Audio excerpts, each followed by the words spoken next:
Now, this dismal talk about the climate is a worry, especially if you're concerned about your kids and their perspective on life. I thought it would be worth catching up again with child psychologist Clare Rowe. She joined me a little earlier from Nowra. Clare, we've talked about Greta Thunberg before. We've seen her again in Davos over the past 24 hours. What concerns do you have for her? A teenager herself, seemingly carrying the weight of the world on her shoulders, seemingly very, very concerned and pessimistic about a looming apocalypse. Yeah, thanks, Chris. Yeah, I still hold concerns for Greta. Look, she's 17 now. One could say she's a young adult. The speech overnight, geez, I thought you could hear a pin drop in that room. She's a very impressive speaker. I still have some uncomfortableness watching that of world leaders listening to this child who's essentially received a one-sided point of view her whole life, and that's essentially the problem. Yeah, she's grossly exaggerated the impact of climate change, and this isn't about being climate change denier or not. I mean, this comes down to a child who truly believes the world's about to end, and is preaching it left, right and centre, and world leaders are listening to everything she has to say. It is concerning, and for her personally, I almost see her as a bit of a child star. She's had 12 months of an incredible high, Time Person of the Year, and I worry in 5 or 10 years' time are we all going to be saying what happened to Greta? And so for her personally, yes, I am concerned about her plight and what's going to happen after all of this is finished, because I think she's setting herself up for huge disappointment. As you said, this one person, this one saviour, the world on her shoulders type of plight to save us from all, internal damnation of what she's preaching. So essentially, we all know the countries that she needs to be talking to, China, India, aren't going to be listening to Greta, and so where does that leave the individual Greta Thunberg in a couple of years? I'm not sure, Chris.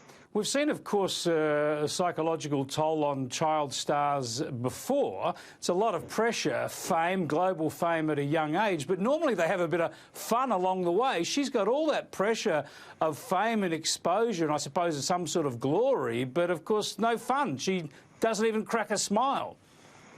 No, I'd love to see her smile. No one's seen it yet. But I suppose if you put yourself in her shoes, this is not an acting gig for her. This is not her kind of saying baseless words to just get the fame and fortune for 15 minutes, maybe as child stars do. If she truly believes the world is going to end, that's an enormous psychiatric load to carry. For a child of that age, absolutely enormous. And she would argue that it is about to end imminently in the next decade if we don't do something. And so what is there to smile about? And as we've discussed before many a times, that trickle-on effect to children here in Australia is very real and very happening in my office on a daily basis. Children who are not mobilised to use their creativity and their intelligence to look at what such a great economy we have, to go into brainstorming and problem-solving ideas. They are, in fact, paralysed to do anything because they are feeling hopeless and helpless. Yeah, tell us more about what you, Clare, and others are finding in your surgeries, in your counselling practices with children, with this pessimism. Greta Thunberg has talked about her childhood being stolen. Are we seeing children losing the normal positivity and optimism of childhood to this fear about the future of the planet? Oh, I think so. I couldn't say it was the majority of children, but certainly the cases I'm seeing clinically in a private practice as a child psychologist, I'm seeing it. I suppose what I'm seeing is children who are coming in and are equipped with information that I don't believe is necessary for a 7, 8, 9-year-old to have. What concerns me even more is that I'm seeing parents who are very proud of that and very proud of their kind of eco-warrior, anti-Trump ideas that their 9-year-old has, as if this 9-year-old has come up with these subdividees themselves, which is ludicrous. So I'm very concerned at the children that I'm seeing. I suppose the effect on a wider basis is that becoming disengaged from friendships, from school, from pleasurable activities. It's on their mind constantly, and classic generalised anxiety symptoms, enough to make a diagnosis in many cases, and treat either with myself or with a psychiatrist. Now, what about the impact of the publicity around this year's bushfires? You're coming to us from the south coast of New South Wales. You've seen firsthand the damage there. No one would downplay the damage, the fear, the tragedy that's been involved in this summer of bushfires so far. But children are being told that Australia is burning, that the country is under threat, that we've never seen this before, that it's unprecedented. All sorts of exaggeration that I would have thought would have been pretty disturbing for young Australians.